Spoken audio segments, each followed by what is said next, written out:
नमस्कार, मैं हिमांशी राजपूत और आप देख रहे हैं भारत एक्सप्रेस डिजिटल। आज संसद में टीएमसी की तरफ से मुख्य चुनाव आयुक्त ज्ञानेश कुमार के खिलाफ एक महाअभियोग प्रस्ताव लाया गया है। वो उन्हें उनके पद से हटाना चाहते हैं। अब ऐसा क्यों है, क्या मुद्दा है, बस इसी मुद्दे पर हमारे साथ बातचीत करने के लिए हमारे सहयोगी हैं, हरिशंकर जी हैं और राशिद जी हैं। तो चलिए इनसे बात करते हैं।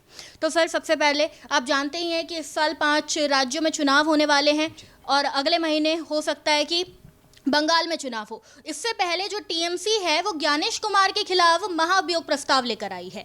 उन्होंने ऐसा क्यों किया और क्या आरोप अभी ज्ञानेश कुमार पर लगे हैं? देखिए, ज्ञानेश कुमार पर टीएमसी लगातार सवाल उठा रही है, उन पर पक्षपातपूर्ण रवैया अपनाने का आरोप लगा रही है। हालांकि टीएमसी ही नहीं, प्रस्ताव तो टीएमसी लेकर के आई है सदन में, लेकिन ये है कि विपक्ष भी लगातार ज्ञानेश कुमार को निशाना बना रहे हैं, चाहे राहुल गांधी हों या फिर अखिलेश यादव हों या बाकी जो विपक्ष के कई नेता हैं जो उन पर सवाल उठा रहे हैं।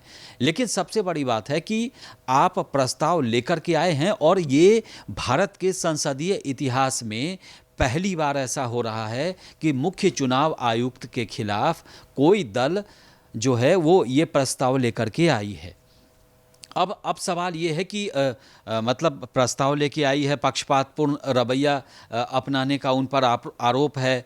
तो पक्षपातपूर्ण रवैया अपनाने का आरोप इन पर आज से नहीं है, इन पे पिछले मतलब काफ़ी दिनों से विपक्ष लगा रहा है और टीएमसी सबसे ज़्यादा, क्योंकि बंगाल में इस समय चुनाव है और टीएमसी ज़्यादा एग्रेसिव है इस मुद्दे को लेकर के। दूसरी बात है कि आप इतिहास में अभी लोकसभा अध्यक्ष पर आपने देखा कि अविश्वास प्रस्ताव अभी परसों उस पर चर्चा हुई ओम बिरला पे। अब ये दूसरा संवैधानिक संस्था है जिसके मुख्य के खिलाफ आप अविश्वास प्रस्ताव लेकर के आए हैं। तो अब विपक्ष कहाँ जा रहा है, विपक्ष की राजनीति कहाँ जा रही है, आप देखिए। इसके अलावे आपको मैं याद दिलाना चाहूँ कि अभी हाल फिलहाल में ममता बनर्जी आई थी सुप्रीम कोर्ट में, सर के मुद्दे पर भी चर्चा हुई थी, बहस भी हुई और कुल मिलाकर के सर के मुद्दे पर भी पश्चिम बंगाल की टीएमसी सरकार दो हाथ करने के मूड में है। दूसरी बात है कि बंगाल में इस बार चुनाव होने हैं, उससे पहले सर का मुद्दा काफ़ी गर्म रहेगा। लेकिन आपको बता दूं कि सर के मुद्दे पर जिस किसी ने भी चुनाव को आगे बढ़ाने की कोशिश की है उनको मुंह की खानी पड़ी हो, यही राहुल गांधी और तेजस्वी यादव बिहार में सर के मुद्दे पर चुनाव लड़े, वोट चोर गद्दी छोड़ के नारे के साथ लड़े और क्या हश्र हुआ आपने देखा। चुनाव में बिहार में एक तरफा सरकार बनी और ये लोग गिनती के आंकड़ों तक पहुंच गए। तो मुझे लगता है कि सर का जो मुद्दा है पश्चिम बंगाल में है कि पश्चिम बंगाल में लगातार ये लोग कह रहे हैं कि वहाँ पर लोगों के वोट काटे जा रहे हैं, वोट काटे। सुप्रीम कोर्ट लगातार कह रही है कि कोई जो जेन्युइन व्यक्ति होगा उसका वोट नहीं कटेगा, उसके लिए बाकायदा निगरानी का भी गठन और सब कुछ है, उसके लिए प्रॉपर सिस्टम बनाया गया है। लेकिन कुल मिलाकर के है कि ममता बनर्जी आरोप लगाती हैं, वो बार बार आरोप लगाती हैं ऐसे, और इस समय चुनाव है, उनको लगता है कि अगर इस तरह के आरोप लगाएंगे तो ज्ञानेश जो हैं उन पर आरोप लगाने का मतलब ये है कि जनता में ये संदेश जाएगा कि ये गड़बड़ी करके चुनाव में जीतना चाहते हैं, हमको हराना चाहते हैं और हमारे जो समर्थक हैं वो डटकर हमारे साथ रहेंगे। लेकिन सर के मुद्दे का आप देख लीजिएगा कि बंगाल में बहुत ज़्यादा असर इसलिए आपको दिखेगा क्योंकि रोहिंग्या वोटर्स जो हैं वहाँ ज़्यादातर इलाकों में, कई इलाकों में हैं और कई इलाकों में बहुत तादाद में है रोहिंग्या वोटर।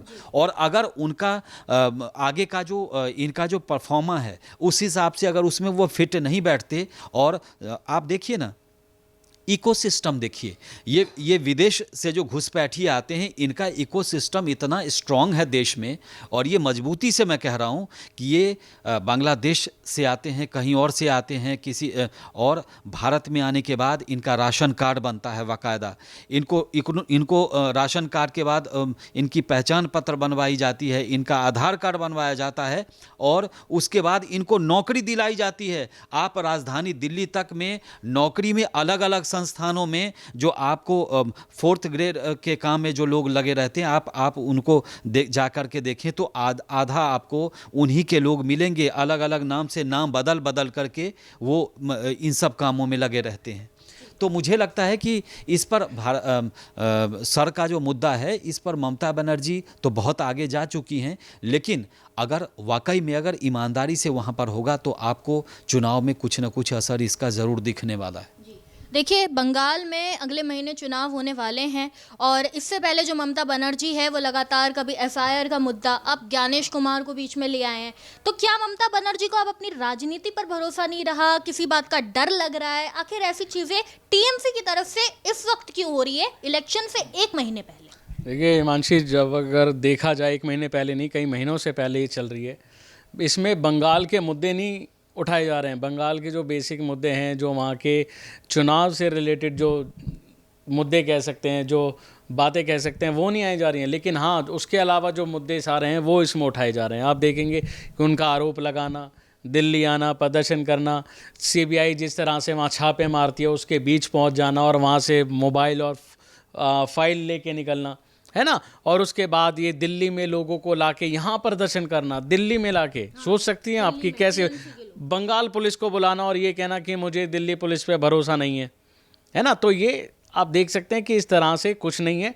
लेकिन हाँ, अगर आपको इतना विश्वास है तो आप बंगाल में मुद्दों पे बात कीजिए, विकास पे बात कीजिए, रोज़गार पे बात कीजिए, गरीबी पर बात कीजिए, वहाँ के लोगों पे कितना काम हुआ, कितने लोगों को नौकरी दी, इस पे बात कीजिए, तो आप सामने वाली पार्टी को बीट कर पाएंगे ना। लेकिन अगर आप बीजेपी अगर वहाँ पे आ रही है, पूरे आक्रामक मोड में आ रही है, और देखिएगा कि चुनाव की तारीख तो फिलहाल नहीं आई है, लेकिन जल्दी वहाँ चुनाव होने वाले हैं और बीजेपी बहुत अच्छे से मुद्दे बना रही है, लेकिन जो ममता बनर्जी हैं वो उन पे काम कम और इस पे ज़्यादा कर रही हैं। देखिए, एसआईआर का मुद्दा हो सकता है कि इतना बड़ा हो और हो सकता है कि कुछ खामियां हों, लेकिन आपको बता दें जो एसआईआर है और इस बारे में जो बयान आते हैं सरकारी अधिकारियों के, वो यही आते हैं कि ये प्रक्रिया इसलिए है क्योंकि किसी सही व्यक्ति का जो नाम वो इस लिस्ट में रहना, मतलब इसमें दूर ना रहे और किसी गलत व्यक्ति का नाम इसमें आ ना जाए, और जो भी इसमें खामियां हैं, त्रुटियां हैं, उनको दूर करने के लिए ये एसआईआर की प्रक्रिया है।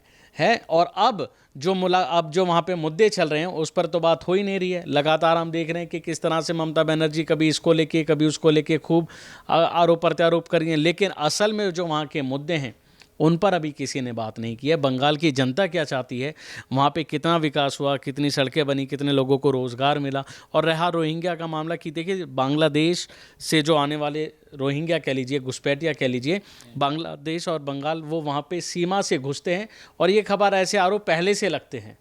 ठीक है, अगर वो ऐसा है तो इस पर कार्रवाई की जाए, है ना। और ये कार्रवाई जब ही होगी जब ये प्रक्रिया पूरी होगी और इसमें क्या निकलता है ये देखने वाली बात है। देखिए हरिशंकर जी, बात तो बिल्कुल सही है, मुद्दों के बारे में तो बात हो नहीं रही है। बात अगर हो रही है तो एसआईआर के बारे में हो रही है, या फिर वोट काटने के बारे में बात हो रही है, ज्ञानेश कुमार के बारे में बात हो रही है, या फिर ममता बनर्जी की वो फाइल थी उसके बारे में भी एक मुद्दा था। और ममता बनर्जी की तरफ से अभी अपने जो नेता हैं उन लोगों को ये कहा गया है कि पैसे से किसी को भी खरीदा जा सकता है। तो एक तरीके से उन्होंने दूसरी पार्टी को लेकर ये बयान दिया है। नहीं, ये सब ममता बनर्जी करती रहती हैं और मुद्दे पर इसलिए नहीं जाएंगी कि बंगाल में भ्रष्टाचार के आरोप हैं, चाहे कोयला घोटाला हो, अभिषेक बनर्जी फंसे हुए हैं, उसके बाद उनके कई सांसद जेल गए हैं, कईयों के घर में उनके जानने वालों के घरों से नोटों के बंडल मिले हैं। तो ममता बनर्जी उस मुद्दे पर, अगर विकास के मुद्दे पर चुनाव लड़ेंगी तो कहीं ना कहीं वो चुनाव हारेंगी इस बार, क्योंकि एंटी इनकम्बेंसी पश्चिम बंगाल में है। और इसके अलावा आप देखें तो पश्चिम बंगाल में एक और मुद्दा है, जो बाबरी मस्जिद का, जो उन्हीं के जो विधायक थे वो बाबरी मस्जिद का निर्माण कराने की उनका कोशिश जारी है, लगातार वो निर्माण में आगे बढ़ चुके हैं, बाद में उनको पार्टी से निकाला गया।